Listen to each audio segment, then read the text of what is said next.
Leksjon 1. Lage mat sammen. Bacon, pasta og ost høres gjennomførbart ut. Hvordan tilbereder du baconet? Jeg foretrekker vanligvis å bake den i ovnen. Det blir sprøtt og jevnt stekt. Det er en flott metode. Det frigjør også komfyrtoppen for andre ingredienser. Nøyaktig. Mens baconet koker, kan jeg tilberede pastaen og ostesausen. Hva slags ost liker du å bruke til denne retten? Jeg elsker en kombinasjon av cheddar og mozzarella. Det gir god smak og kremethet. Det høres deilig ut. Jeg kan allerede forestille meg hvor velsmakende det vil være. Ja, og det er et raskt måltid å tilberede, perfekt for en travel kveld. La oss lage det sammen en gang. Jeg vil lære hemmeligheten din til å gjøre den spesiell. Leksjon 2. Emosjonelle solnedganger. Det er utrolig hvordan en enkel soloppgang eller solnedgang kan fremkalle så dype følelser. Absolutt. Disse øyeblikkene i naturen kan få oss til å føle så tilkoblet og levende.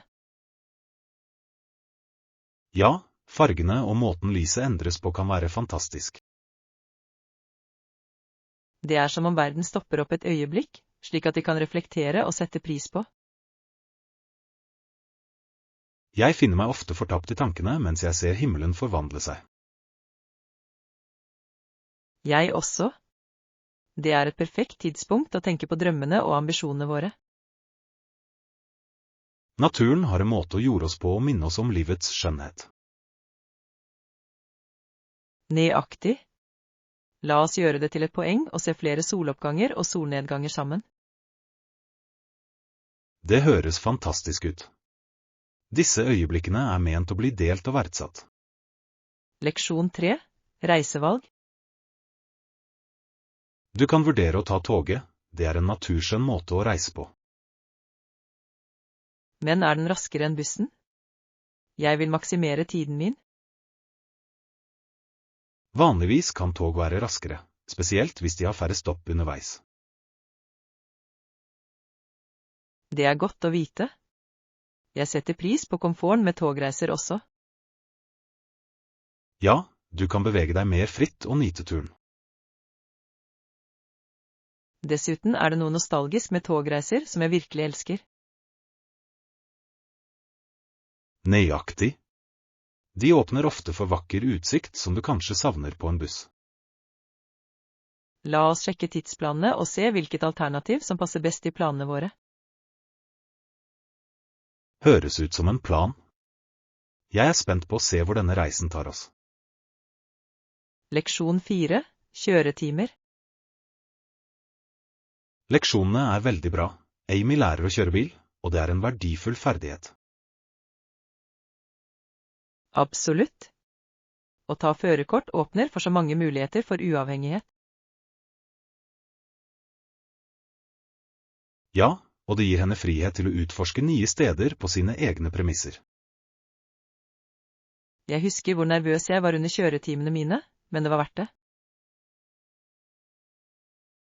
Det er vanlig. Det krever øvelse å bygge selvtillit bak rattet. Når hun får lisensen, vil hun føle en god følelse av prestasjon. Definitivt. Det er en milepæl som mange setter pris på. La oss støtte henne gjennom denne reisen, og ha oppmuntring gjør en forskjell. Jeg er enig.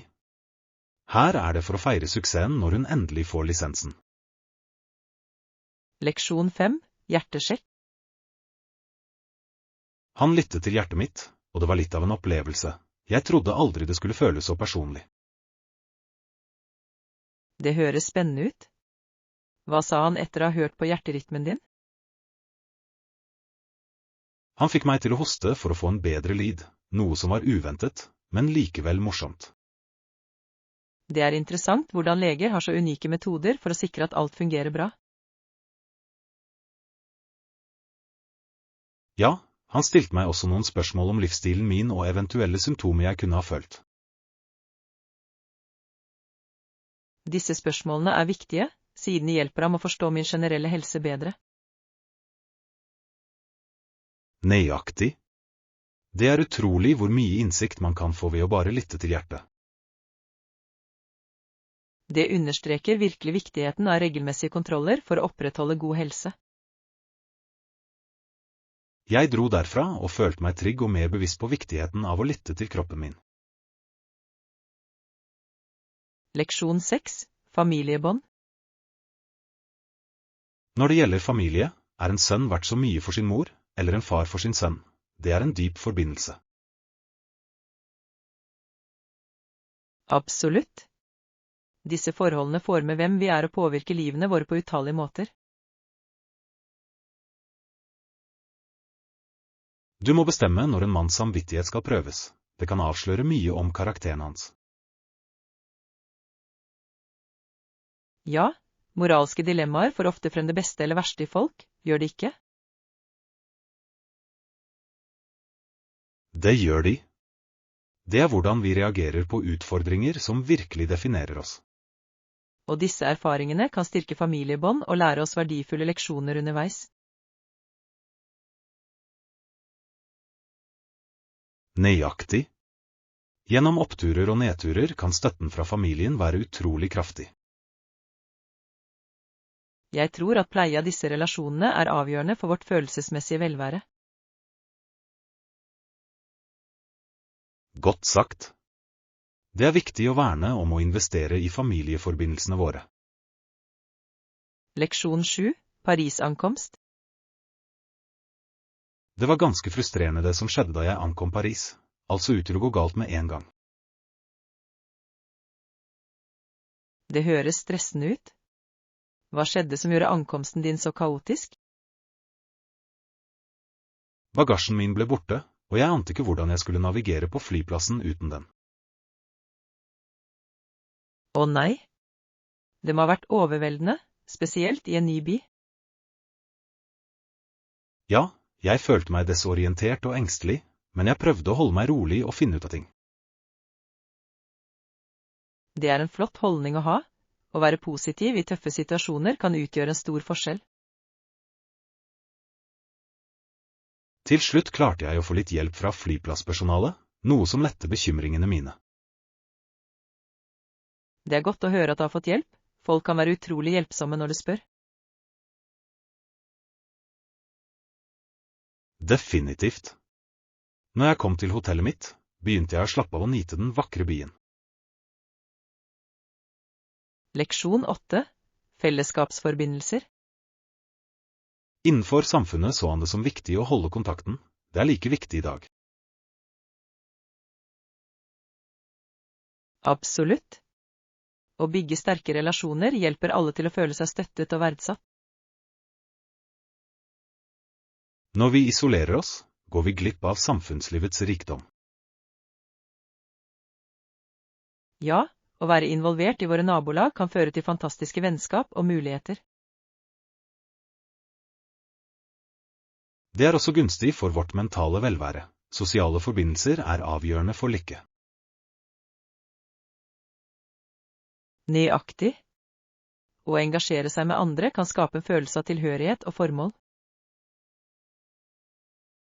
Jeg synes vi bør delta på lokale arrangementer for å styrke de båndene enda mer.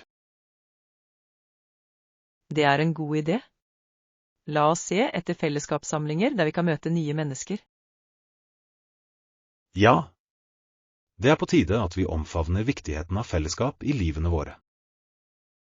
Leksjon 9. Penger, bekymringer. Hei. Bekymrer du deg noen gang for penger? Ja, det er en vanlig bekymring for mange mennesker, spesielt med økende kostnader overalt. Jeg forstår fullt ut, å administrere økonomi kan til tider være ganske utfordrende. Det kan det virkelig. Jeg finner meg selv ofte på å budsjettere for å være sikker på at jeg holder meg på sporet. Det er en smart tilnærming. Å holde et budsjett kan hjelpe deg med å føle deg mer i kontroll. Nøyaktig. Jeg prøver å spare litt hver måned til nødstilfeller, for sikkerhets skyld. Det er en klok strategi. Å ha et sikkerhetsnett kan gi trygghet. Ja, og det er også viktig å finne måte å nyte livet på uten å bruke for mye. Jeg er enig. Å balansere sparing med utgifter kan være vanskelig, men det er viktig. Leksjon 10. Motsetninger. Det motsatte av svart er hvitt, og det motsatte av lykkelig er trist. Det er fascinerende hvordan kontraster definerer vår forståelse. Absolutt. Det er interessant hvordan motsetninger kan forbedre vår oppfatning av følelser og farger. Hvis jeg er på motsatt side av rommet, gir et annet perspektiv på hva som skjer. Ja, avstand kan endre hvordan vi ser på situasjoner, både bokstavelig og billedlig. Det er en påminnelse om at kontekst er avgjørende for å forstå våre erfaringer. Nøyaktig. Vi må ofte vurdere ulike synspunkter for å få et mer fullstendig bilde. Jeg elsker hvordan å utforske kontraster kan føre til dypere samtaler om livet. Jeg også. Det åpner for forståelse og empati overfor andre. La oss fortsette å diskutere disse ideene. Det er opplysende å utforske slike emner sammen. Leksjon 11. Markedsføringsmetoder. Når det gjelder markedsføringsmetoder, vil vi fortsatt bruke noen tradisjonelle tilnærminger, men digitalt vil være vårt fokus. Det gir mening. Digital markedsføring gir så mange muligheter til å nå et bredere publikum. Nøyaktig. Nettplattformer gir mulighet for målrettede kampanjer som kan være svært effektive. Og evnen til å analysere data bidrar til å avgrense strategiene våre for bedre resultater. Ja. Det er fascinerende hvordan teknologi har forvandlet markedsføringslandskapet. Jeg tror det er avgjørende å tilpasse seg disse endringene for å holde seg relevant i bransjen. Absolutt. Vi må kontinuerlig lære og utvikle våre metoder. La oss utforske de siste trendene og se hvordan vi kan implementere dem i strategien vår. Flott idé. Å holde seg i forkant vil gagne innsatsen vår betydelig. Leksjon 12. Belønne utfordringer. Det høres utfordrende ut. Men det kan være givende og øyeåpnende på samme tid. Absolutt. Å omfavne utfordringer kan føre til personlig vekst og nye erfaringer. Jeg tror å gå ut av komfortsonene våre er der vi virkelig oppdager potensialet vårt. Ja. Å møte vanskeligheter lærer oss ofte motstandskraft og tilpasningsevne. Det er interessant hvordan utfordringer kan avsløre styrker vi ikke visste at vi hadde. Nøyaktig. De øyeblikkene med å overvinne hindringer kan være utrolig tilfredsstillende. La oss oppmuntre hverandre til å ta på seg nye utfordringer etter hvert som de kommer. Definitivt. Sammen kan vi støtte hverandre gjennom oppturer og nedturer. Jeg gleder meg til eventyrene som venter oss. Leksjon 13. Lære engelsk. Har du hørt om programmet som tilbyr 12 timers engelsk lyttetrening mens du sover? Ja. Jeg har lest at den er laget for å hjelpe elever til å absorbere språket ubevisst. Det høres fascinerende ut. Tenk deg å våkne opp med forbedrede engelskkunnskaper uten å prøve. Nøyaktig. Å lytte mens du sover kan være en morsom og effektiv måte å forbedre læringen på. Jeg lurer på hvor godt det fungerer. Det ville vært interessant å se resultatene. Ja. Å kombinere passiv læring med aktivt studium kan skape en kraftig effekt. La oss prøve det og se hvordan det påvirker språkkunnskapene våre over tid. Jeg er spent på dette. Det kan være en gamesjanger for vår engelsklæringsreise. Definitivt. Her er for å ta språkkunnskapene våre til neste nivå sammen. Leksjon 14. Friluftseventyr. Jeg elsker følelsen av vinden i håret når jeg er utendørs. Det er oppkvikkende. Absolutt. Å være ute kan være så forfriskende, spesielt på en solrik dag. Ja, naturen har en måte å løfte humøret vårt og gi oss energi. Jeg er helt enig. Det er noe magisk med å koble seg til utendørs. Enten det er fotturer, sykling eller bare å gå i parken, føles alt fantastisk. Nøyaktig. Hver utendørsaktivitet gir sin egen følelse av eventyr og glede. La oss planlegge en dag for å utforske en ny sti sammen. Det ville vært en spennende opplevelse. Det høres perfekt ut. Jeg gleder meg til å kjenne strømmen av frisk luft og frihet. Her er til mange flere utendørseventyr fylt med latter og utforskning. Leksjon 15. Smakfulle bidrag. Det er spennende å tenke på smakene vi kan lage med alles bidrag. Absolutt. Hver person bringer noe unikt til bordet som forbedrer den generelle opplevelsen. Hvor mange kommer forresten? Jo flere, jo bedre. Jeg tror vi har rundt 10 bekreftede, og det skal bli en fantastisk samling. Det høres perfekt ut. Med så mange forskjellige smaker, vil vi ha et fantastisk utvalg av retter. Ja, jeg elsker hvordan deling av mat kan skape forbindelser og vekke samtaler. Nøyaktig. Det er en vakker måte å feire fellesskap og vennskap gjennom smaker. Jeg gleder meg til å se hva alle bestemmer seg for å ta med. Det vil være en herlig overraskelse. La oss sørge for å koordinere så vi ikke ender opp med for mange like retter. Leksjon 16. Markedspreferanser.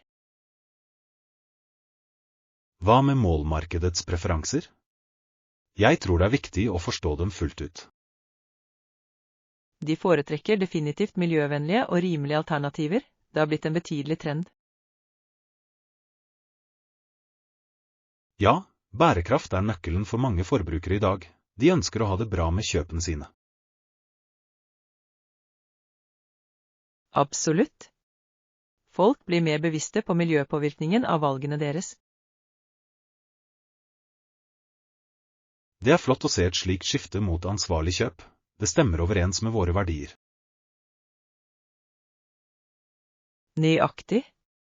Vi bør fokusere på kvalitetsmaterialer som er både kostnadseffektive og miljøvennlige. La oss brainstorme noen ideer som imøtekommer disse preferansene mens vi opprettholder våre standarder. Jeg tror det vil skille oss ut i markedet og tiltrekke oss en lojal kundebase. Ja, å lage produkter som stemmer overens med verdiene deres kan føre til langsiktig suksess. Leksjon 17. Levestandard. Det er fascinerende å diskutere hvordan levestandarden i England har forbedret seg siden 1800. Faktisk. Fremskritt innen teknologi og helsevesen har hatt en betydelig innvirkning. Ja, og det er interessant å tenke på hvordan folks daglige liv har forandret seg gjennom århundrene. Sikkert. Snows bestefar gikk ikke langt på skolen, men han jobbet hardt for å forsørge familien. Det er sant. Utdanning var ikke like tilgjengelig den gang, og mange stolte på praktiske ferdigheter i stedet. Det er inspirerende å se hvor langt samfunnet har kommet når det gjelder utdanningsmuligheter. Absolutt. Tilgang til utdanning har åpnet dører for mange som tidligere hadde begrensede valgmuligheter. Det er en påminnelse om viktigheten av kontinuerlig forbedring og strebe etter fremgang. Ja, og det er spennende å tenke på hvordan fremtidige generasjoner vil fortsette å bygge på dette grunnlaget. Leksjon 18. Hold deg til mål. Jeg tror det er lettere å holde seg til en rutine når du har spesifikke mål i tankene. Definitivt. Å ha klare mål gjør at reisen føles mer oppnåelig. Jeg burde prøve det. Kanskje det å sette mindre milepæler ville hjelpe meg å holde fokus. Det er en god idé. Å bryte ned ting kan gjøre prosessen mindre overveldende. Hvor lang tid tar det vanligvis å se fremgang med slike mål? Det kan variere, men konsistens er nøkkelen. Selv små endringer kan føre til betydelige resultater over tid. Det gir mening. Jeg skal prøve å være tålmodig og feire små seire underveis. Ja, å sette pris på reisen er like viktig som å nå målet. Jeg føler meg mer motivert bare av å snakke om dette. Det er på tide å ta grep. Leksjon 19. Tilgjengelighet i livet. Det er en spennende tid å være i livet, spesielt ettersom ting blir mer tilgjengelig. Absolutt. Fremskritt innen teknologi og bevissthet gjør livet enklere for mange. Ja, fra transport til utdanning er det så mange forbedringer som skjer. Det er fantastisk å se hvordan inkludering blir en prioritet i samfunnet. Nøyaktig. Alle fortjener like muligheter, og vi beveger oss mot målet. Jeg elsker hvordan samfunnsinitiativ også spiller en rolle i denne transformasjonen. Ja, grasrotarbeid kan utløse betydelige endringer og inspirere andre til å bli med. La oss fortsette å støtte disse bevegelsene. Det er avgjørende for en lysere fremtid. Jeg er helt enig. Sammen kan vi bidra til en mer tilgjengelig og inkluderende verden. Leksjon 20. Klassemateriell. Noen klasser kan kreve spesifikke materialer, men de fleste trenger bare grunnleggende forsyninger. Det er sant. Å ha det essensielle kan utgjøre hele forskjellen i en elevs læringsopplevelse. Ja, ting som notatbøker, penner og lærebøker er grunnleggende for enhver klasse. Og det er viktig å sikre at hver student har tilgang til disse grunnleggende elementene. Nøyaktig. Skolene bør gi støtte til de som trenger det for å skape et likeverdig læringsmiljø. Jeg elsker hvordan fellesskapsprogrammer ofte går inn for å hjelpe elevene med det de trenger. Ja, det er inspirerende å se hvordan folk kommer sammen for å støtte utdanning. La oss tenke på hvordan vi kan bidra til denne innsatsen i vårt eget samfunn. Jeg er med. Hver liten bit bidrar til å gjøre utdanning mer tilgjengelig for alle. Leksjon 21. Engasjerende emner. Ja, jeg fant det ganske interessant. Det er så mye å diskutere om dette emnet. Hva er dine tanker om temaet?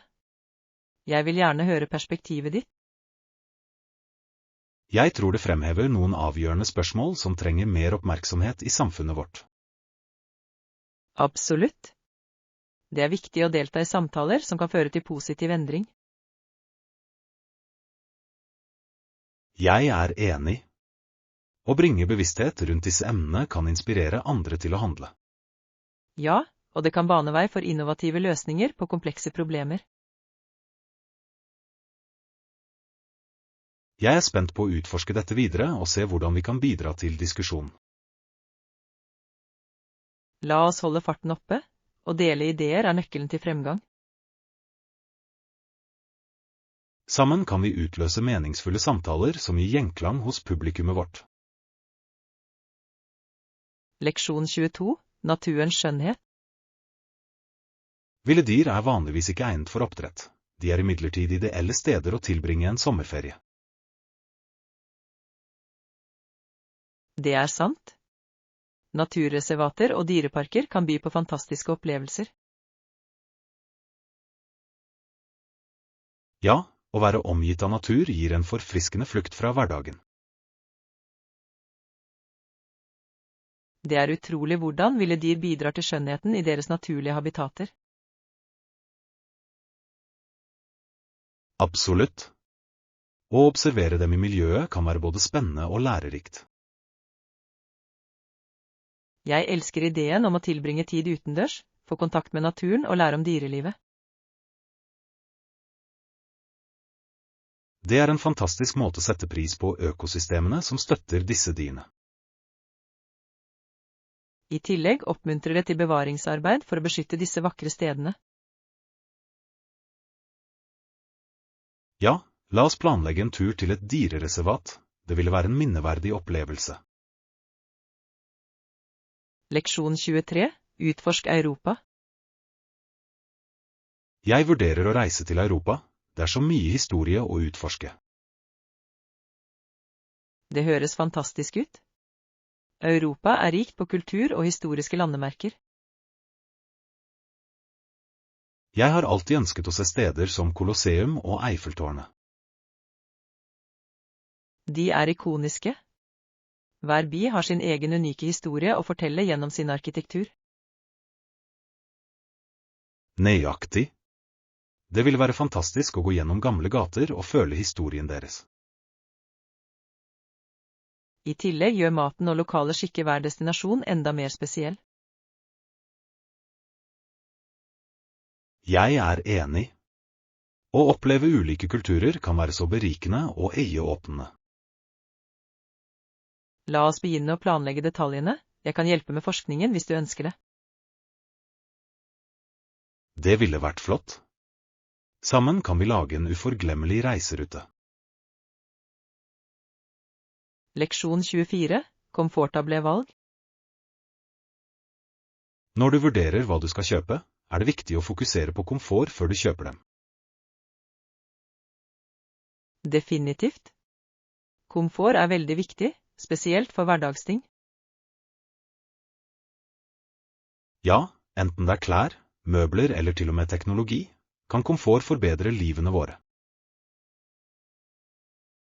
Jeg er enig. Noen ganger er det lett å overse komfort for stilas skyld. Nøyaktig. Å finne en balanse mellom estetikk og komfort er nøkkelen. La oss lage en liste over ting vi trenger, med komfort som vår prioritet. Det høres ut som en smart plan. Jeg vil sikre at mine valg er praktiske og morsomme. Ja, å investere i komfort kan føre til lykkeligere hverdagsopplevelser. Sammen kan vi ta informerte beslutninger som virkelig oppfyller våre behov. Leksjon 25. Ydmykhet over arroganse. Det er viktig å nærme seg livet med en ånd av ydmykhet i stedet for arrogansen som så ofte tilskrives meg. Jeg er helt enig. Ydmykhet lar oss få kontakt med andre på et dypere nivå. Nøyaktig. Når vi er ydmyke, er vi mer åpne for å lære å vokse fra våre erfaringer. Ja, og det hjelper å bygge ekte relasjoner basert på respekt og forståelse. Jeg tror mange forveksler selvtillit med arroganse, men de er ganske forskjellige. Det er sant. Selvtillit kan inspirere, mens arroganse har en tendens til å fremmedgjøre andre. Det handler om å finne den balansen der vi kan være stolte av oss selv uten å skryte. Absolutt. Å omfavne ydmykhet kan føre til et mer tilfredsstillende og meningsfylt liv. La oss oppmuntre hverandre til å praktisere ydmykhet i våre daglige interaksjoner. Leksjon 26, hydration for fotturer.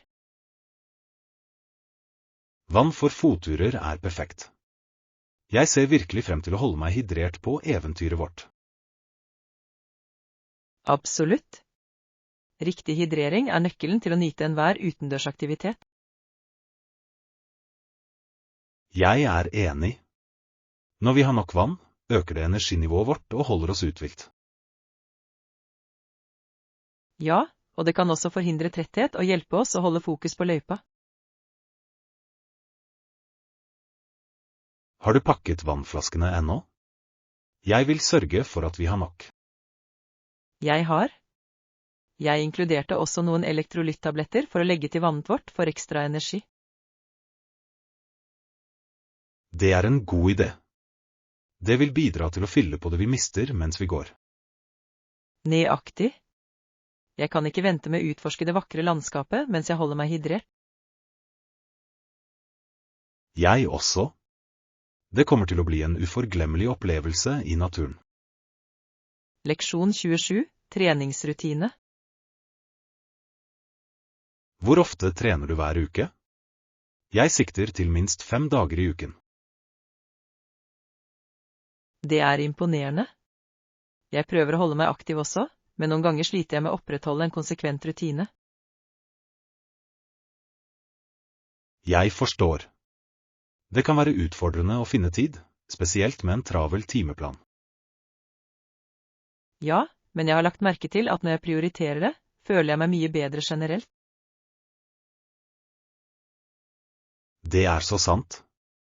Regelmessig trening øker humøret og energinivået vårt betydelig. Jeg har prøvd å innlemme forskjellige typer treningsøkter for å holde ting interessant. Det er en flott strategi. Å blande det kan forhindre kjedsomhet og jobbe med forskjellige muskelgrupper. Absolutt. Jeg tror jeg blir med på en ny treningstime for å legge til litt variasjon til rutinene mine. Det høres ut som en morsom idé. La oss motivere hverandre til å holde oss til treningsmålene våre. Leksjon 28, helgeferie. Hei, jeg tenkte på å ta en liten tur denne helgen. Noen forslag? Det høres ut som en god idé. Hva med å besøke nærliggende strand eller tursti? Begge alternativene høres tiltalende ut. Jeg kunne bruke litt tid utendørs til å slappe av. Ja. Den friske luften og den vakre naturen ville være forfriskende etter en travel uke. Jeg elsker også ideen om å utforske et nytt sted, selv om det bare er for en dag. Nøyaktig. Noen ganger kan en rask ferie forringe humøret vårt. Har du noen spesifikke steder i tankene som du vil anbefale? Det er en nydelig nasjonalpark ikke langt unna her som har fantastisk utsikt og stier. Det høres perfekt ut. La oss sjekke været og planlegge eventyret vårt. Leksjon 29, markedseventyr. Lokale markeder er fantastiske, er de ikke? Ja, de har en så levende atmosfære fylt med ferske råvarer og unike produkter. Jeg elsker hvordan hvert marked har sin egen karakter, som gjenspeiler den lokale kulturen og samfunnet. Absolutt. Det er en fantastisk måte å støtte lokale bønder og håndverkere på. I tillegg gir variasjonen av mat og håndverk som er tilgjengelig alltid en spennende opplevelse. Ja.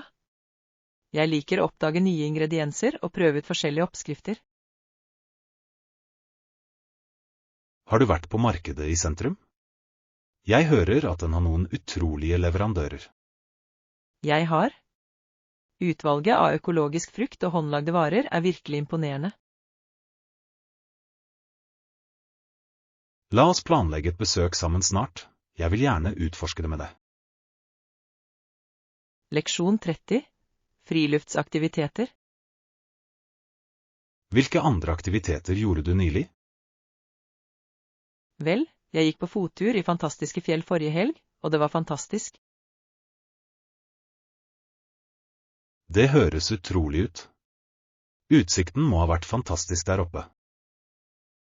Det var det virkelig. Når jeg sto på toppen, følte jeg meg så knyttet til naturen.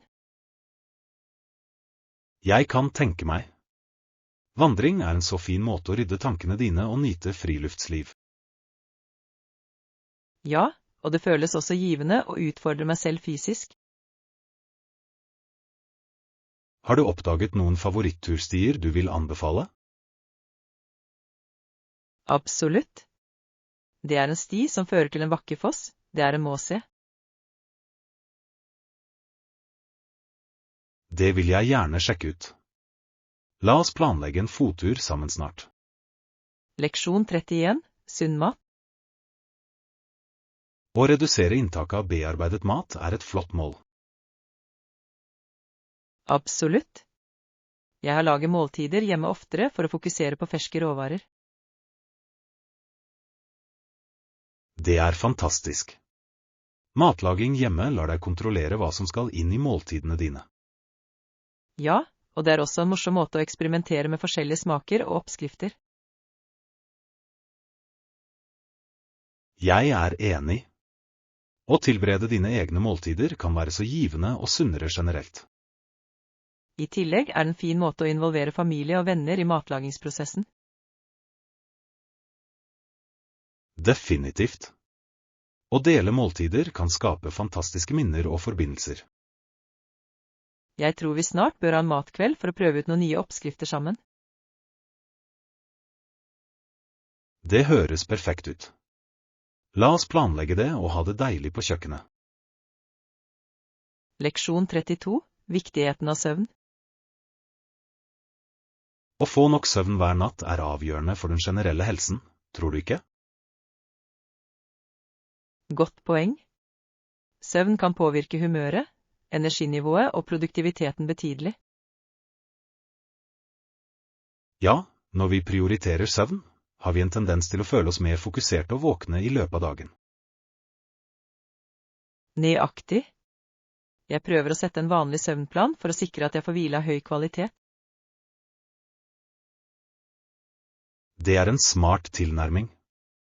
Konsistens kan virkelig bidra til å regulere kroppens indre klokke. Jeg har også funnet ut at å lage en avslappende leggetid hjelper meg å sovne raskere. Absolutt. Det er viktig å slappe av og forberede sinnet vårt for hvile. La oss oppmuntre hverandre til å opprettholde sunne søvnvaner fremover. Ja. Her er for bedre søvn og generell velvære. Leksjon 33, bestilling av hotellrom. Hei, jeg må endre romreservasjonen min, kan du hjelpe meg? Selvfølgelig. Jeg hjelper deg gjerne med det. Hvilke endringer må du gjøre? Jeg ønsker å endre innsjekkingsdatoen min og muligens oppgradere til et større rom hvis tilgjengelig. Ikke noe problem. La meg sjekke tilgjengeligheten for deg og se hvilke alternativer vi har. Takk. Jeg setter pris på din hjelp til å gjøre denne justeringen. Det er min glede. Jeg skal sørge for at den nye reservasjonen oppfyller dine behov perfekt. Det høres flott ut. Jeg ser frem til oppholdet mitt, spesielt med oppgraderingen. Jeg bekrefter alt innen kort tid og sender deg oppdatert informasjon via e-post. Perfekt. Jeg er takknemlig for din raske hjelp. Det gjør planleggingen så mye enklere. Leksjon 34, utforske bussruter. Avtalt. Så la oss studere bussruten i kveld og planlegge reiseruten vår for turen. Det høres ut som en solid plan. Det er viktig å vite de beste rutene for å maksimere tiden vår. Nøyaktig.